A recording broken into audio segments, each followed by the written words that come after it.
What if I say something wrong? You won't say anything wrong.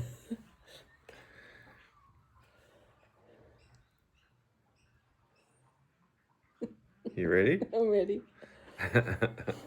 Righto. So something a little different for this episode. I got the missus here with me, the boss, and we're going to just have a bit of a conversation about what it was like living with me and a bit of her perspective on living with me and when I opened up and all that sort of thing. This episode will be a bit different to just me talking and just giving advice. This is be a bit more of just a look at the conversation. So she's here, she's nervous, she doesn't like being on camera, but she'll do just fine. She's not prepped on anything I'm going to ask, and she doesn't really need to be because it's all just lived experience. Yeah, so Suzi, hey, I guess for a start, let's just talk about what it was like living with me pre, like in what I call the blind years, like pre, where I didn't even know there was something wrong, that I didn't even know anything about depression and anxiety. What was it like? It was tough. Very tough. I didn't know anything about it either. So I had no idea why you were so angry and so hot-headed and down all the time. I just thought it was something I was doing wrong. Thought it was something you were doing wrong. Most of the time. Yeah, Yeah. that hits pretty hard. But we've talked about it before, but it hits pretty hard every time I hear it. What about differences? So you'd experienced me being home and being really down, but you also got to experience, um, let's say we went somewhere. You got to experience me acting, and you didn't even know what was going on then, Yeah. but you got to experience that act. Tell us a bit about that. When I was, I would just be straight up, like not sugarcoat. Where I was being a jerk at home, and then we would go somewhere else, and I would put the act on of the fun-loving guy. I didn't see it as an act, I don't think. I thought we're out, we're somewhere different other than home. This is who you really were. You were someone that was fun and joking around and enjoying themselves. So I didn't know it was a mask or acting. I thought, you've gone out of the home situation where you feel better to be yourself. So I always just assumed, I just thought it was good because you were acting like my normal husband again. So I never thought it was you acting, because that was who I thought you previously were. You were someone that would enjoy themselves. And I thought, oh, you're just feeling better being out of home. And So I guess that act was a bit more like the guy you met, really, wasn't it? Even though yeah, it was an act in that moment, yeah. that was Well, that's me acting as my healthy self. Yeah, That because that's who you were. You are and are now. But yeah. I think that I think what we've already spoken about, it's probably going to push a fair few buttons with some other couples that watch this. I think, which is the hope I have for this video. Do you remember when I opened up? Do you remember that day that I talk about when I came home and told you? Do you actually remember that day? I don't remember that day. But my terrible memory. But I do remember the lead up. I know the lead up was really bad, and you would just bite at everything and anything, and overreacted on the most smallest things. Like it was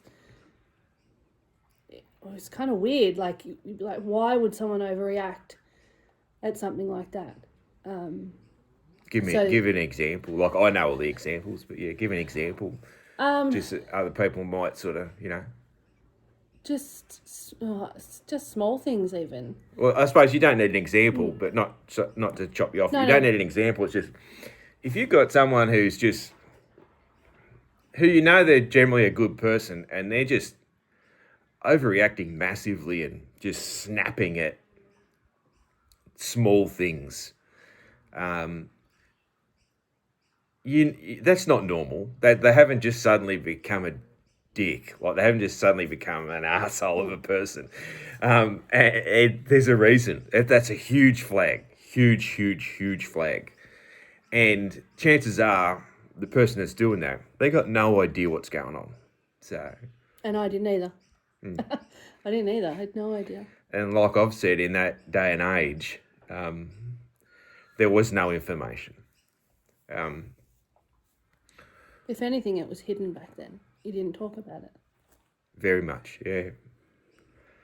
When after I did open up and I went to the doctor and then the therapist and I started my repairs, as I say, how did you feel? Just, it was a long time before I was any different.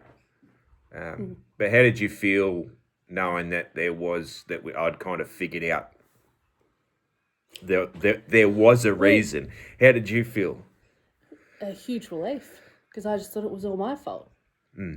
So when, it was actually a name to put to it and a reason why you were behaving this way, and it wasn't me.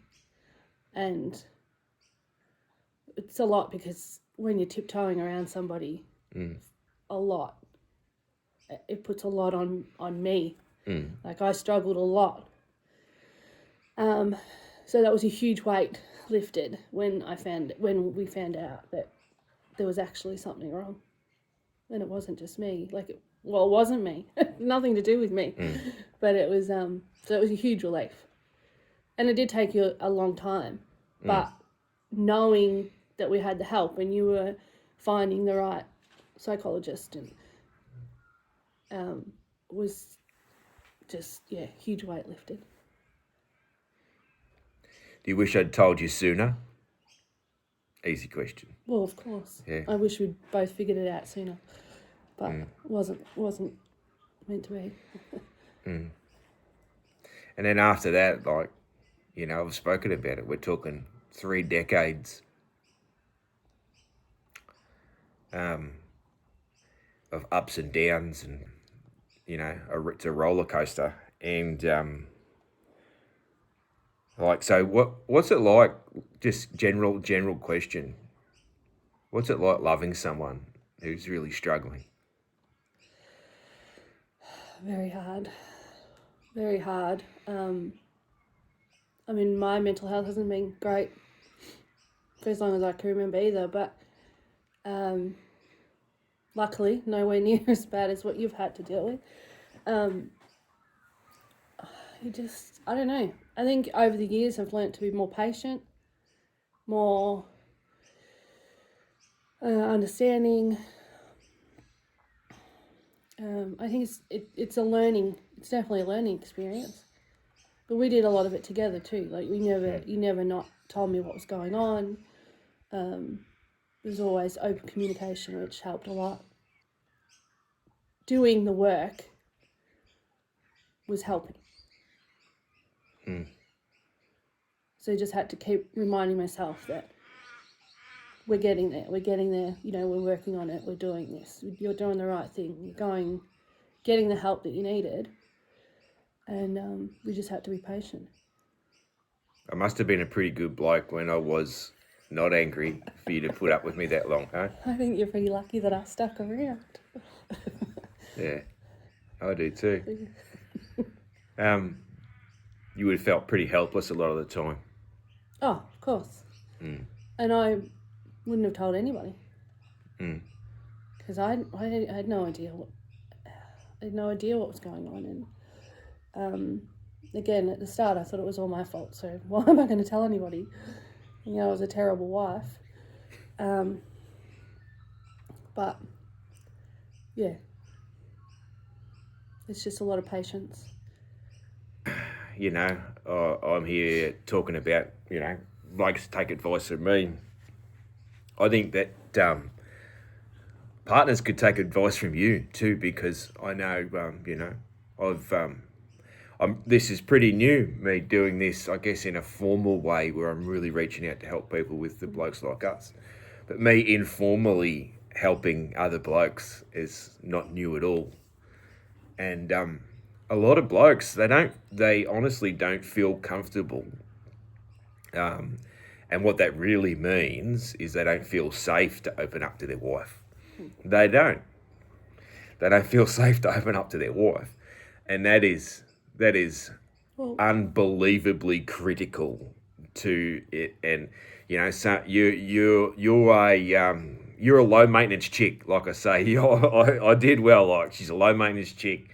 She's not a hard ass. A lot of women out there, you're a bit of a hard ass, and your man, he can be literally scared to open up to you, and you've got to show him in whatever way there is. Every relationship's different, but you've got to show him that it is safe for him to open up.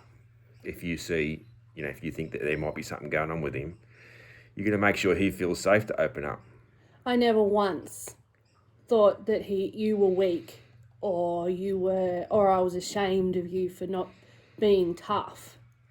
Not once did that ever cross my, you know. So, and I know a lot of people our age grew up with dad.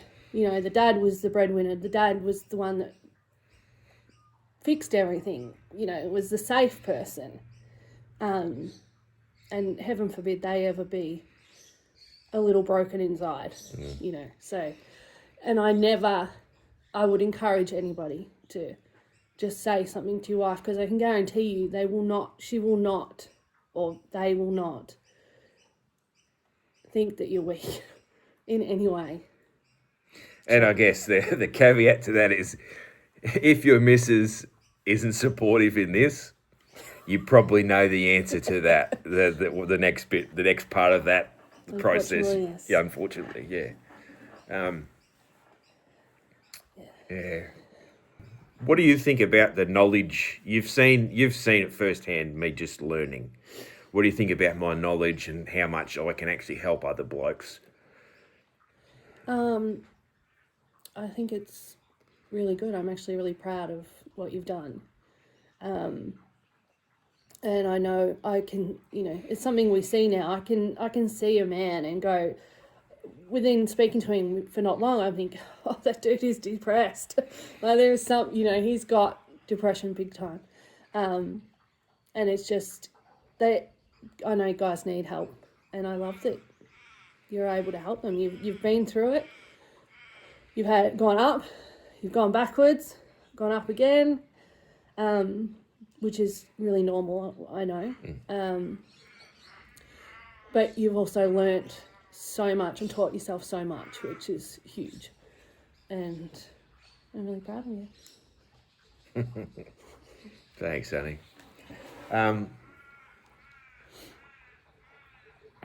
You've seen and heard everything. What do you think my best bit of advice is? What's my best? What's not even my best? What's your favourite thing of all the advice that I say? My favourite thing is you're being authentic. So, yeah. Just being you. That's my biggest. That's what you've always told our kids. You've told me. You've taught me a lot. No one's going to get anywhere without being themselves. You just can't. You can't act. You've got to stop that act, and that's the best thing that you've ever taught me. Cool. That's my favourite bit of advice too. That's the I can't think of the right analogy, but that's and that's the foundation of everything that I preach, I guess you could say, is everything starts with that authenticity, that knowing yourself, knowing your true self, and loving that true self to bits. Of all the things I've done, right from the GPs, the therapists, the books, the podcasts, the learning psychology, the just meditation, learning about physical health. Like, there's so many things. Is there any single thing that you think that's helped me the most? Does anything stand out?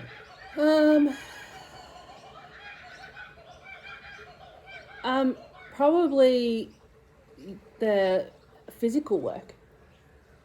That's definitely makes you happier.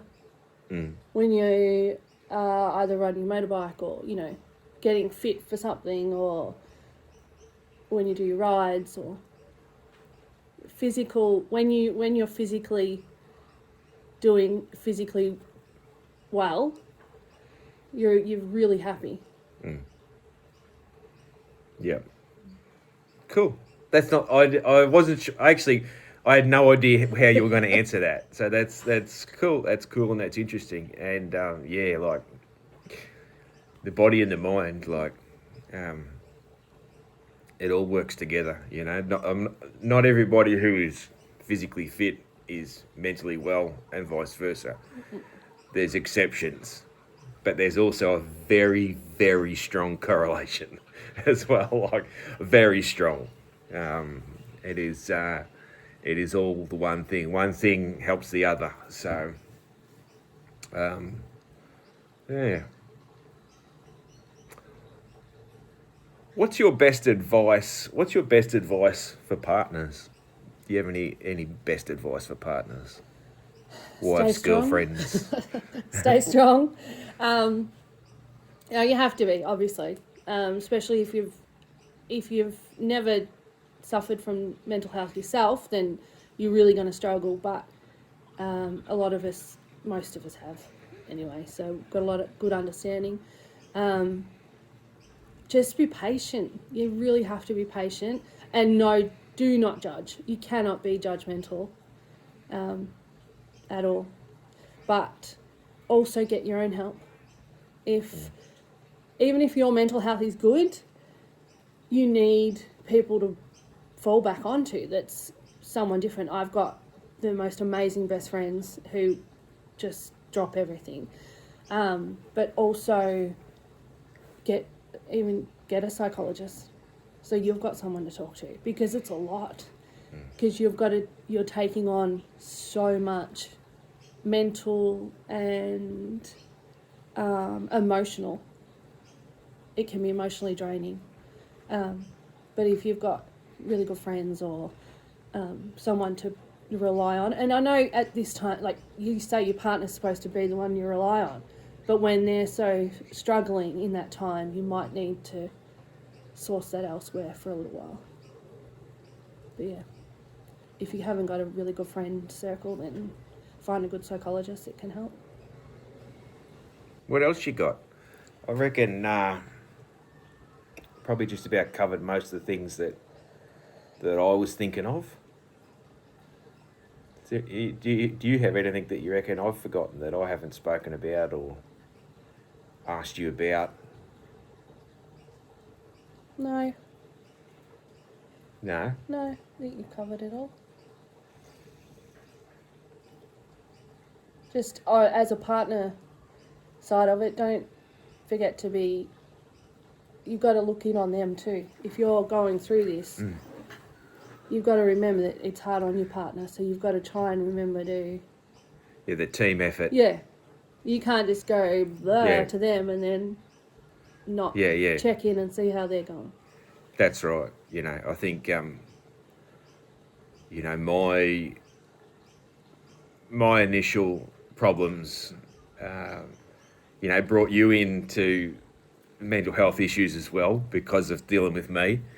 And then there's been times too where I've been up a bit and you haven't been, and it's been a bit of a team effort. And overall, I've been much worse, but there's been times where I was picking you up a little bit too. So, absolutely. especially certain times of our life where things were extremely hard for you. Okay. You need to work as a team. or it's not going to work, basically. Cool. I feel like this. I'm just winging it here, but I feel like this has been very serious, and we're not that serious. We're so not So serious. I think we need to throw a bit of light at the end of all this shade. So I'm thinking on the fly here. Tell the audience, tell the viewers, listeners, whatever we're supposed to call you. Just tell them about one of the just crazy, dumb, silly, funny things that I've done. There's Just a one? lot. Oh my Just Okay, so one would be coming home from work and finding a wall missing from our house. Just randomly chopped out a wall while I was at work. which wall though? That's probably critical. The kitchen wall. The Just took the kitchen wall away. but the back. And then, we had no back wall. Yeah, that's the Of one the I thought. house. Okay, that's the one I That thought was you were another talking. time. No, Okay, yeah, that was no another back time. wall of the house. The back wall's off. Just completely. Or Yeah. you come home to your son's bedroom is painted in Essendon, black and red. Or you decided at 5 o'clock on a Monday night to pull the kitchen out. That was fun. I think we lived in the playroom for a little while there. Giving me absolute panic attacks, like driving up a mountain with no things on the chains on the tires. So I'm like, but you were cool as cucumber, and I was literally panicking, thinking I was going to die. I wasn't going to die. But Suzi's one and only trip to the snow is that's a whole show in its own. never again. I've never been in the snow again, and She will we'll never never go go to again. the snow again. Yeah. But yeah, she's very good at just random weirdness things on the fly. Yeah. There's probably a Makes few. life interesting. I thought you were going to say when you come home and your toddler was on the roof. Yeah, she loved it. She thought it was great. Yeah. In It her was gumboots, a t-shirt, and a nappy. Flat roof, Climbed a full ladder and was on the roof. She was fine. But yeah. Yeah, so it's mostly all talking about me tearing your house apart and doing Pretty much. dangerous things, but I guess so, yeah. So there's a little bit of fun towards the end of the show there. There's a lot of that sort of stuff. Cool. There's a website now, blokeslikeus.com. So I managed to get that. That's the name. That's it, blokeslikeus.com. So it's real easy to remember. It's brand new. Jump on, have a look. Try and break something. Let me know if it's good. Like it's, I'm new to all this sort of stuff. So it is set up that in the future people can actually book in for me to come down to their footy club or their wherever, anywhere where there's lots of blokes that I can talk to, and that sort of thing. And I think it's pretty cool. So jump on that and have a look. And as far as the channel, make sure you like and subscribe and tell your friends and all that sort of good stuff. And he really does want to hear how you're doing. Like when he says, message me. He Yes. actually really does. I really want you do. to message him. Yes. So he just wants random people to message him about their mental health. He actually does. I That really is do, a yeah. Very true. I've had people I know do that. I haven't had a stranger do that yet, and trust me, that will make my year. Yeah. It will. And and like always, the call to action that I put at the end of every episode. If you've got something out of this that you've watched here today, I want something in return, and that is for you to have that open conversation with your person, your wife, your partner, mum, dad, best mate, and I want to hear about it. I want to hear that you finally opened up and you started the process of your healing. So DM me, DM on Blokes Like Us Instagram will be the easiest way. And sincerely, I want to hear that. That's why I'm doing this. I want blokes to open up. That's the goal of the whole thing. And just remember, silence is avoidance, all right? It's hiding from the fight. It's not tough. Speaking up is ownership. It's stepping up to the fight. That's being tough. Cool. All right. Thanks, Suzi. Thanks to everyone for listening. I appreciate it very much. Bye. This podcast is based on personal experience and is not professional or medical advice. If you're struggling, please seek support from a qualified professional or someone you trust.